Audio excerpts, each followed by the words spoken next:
পনির দিয়ে ডিম এভাবে রান্না করবেন এবং খাবেন, খুবই মজা হয়েছে। বিসমিল্লাহ।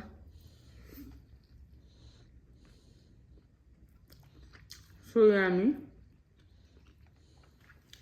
বিসমিল্লাহির রহমানির রহিম। এখন ডিম দিয়ে পনির দিয়ে আমি রান্না করব। তো কিভাবে করি দেখুন। আমার কাছে এত মজা লাগে এই খাবারটা, কারণ যেমন মাছ খেলে কাঁটা আছে, এটা আছে, ওটা আছে, কিন্তু ডিমে তার কাঁটা নেই, তাই ডিমের তরকারি আমার অনেক ফেভারেট।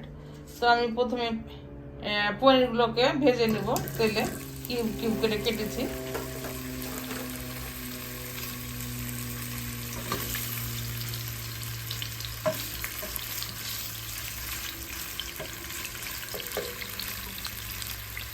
পনিরগুলো ভাজা হয়ে গেছে, আমি এখন এই পর্যায়ে উঠিয়ে রাখবো। পনির আমার খুবই একটা ফেভারিট খাবার, ভালো লাগে, অনেক মজা লাগে।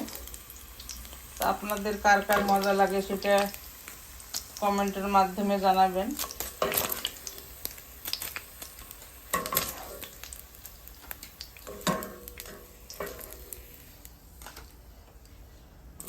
এখন ডিমগুলো ভাজবো।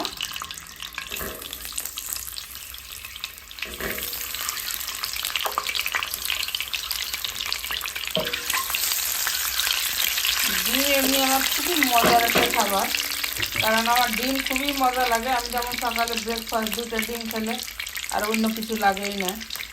হয়ে গেছে, এখন পেঁয়াজগুলো একটু ভেজে নেব। মশলাটা কষানো হয়ে গেছে, এখন আমি এই যে পনিরগুলো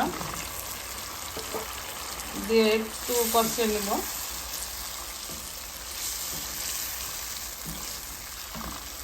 এর সাথে আমি কয়েকটা পেঁয়াজু করলাম, সেগুলোও দেব, খাইতে খেতে মজা লাগবে।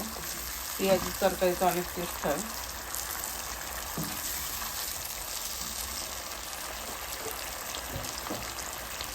ডিম দিব, তারপরে আমি পানি দিয়ে দেব। তো এর মধ্যে আমি পেঁয়াজগুলাও দিব,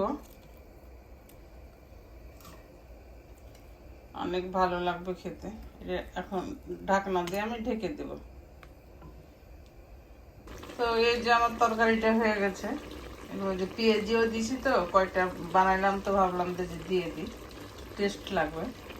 এখন শুধু নামানোর আগে 1 চামচ দিয়ে দিলেই রান্নাটা ফিনিশ। এই তো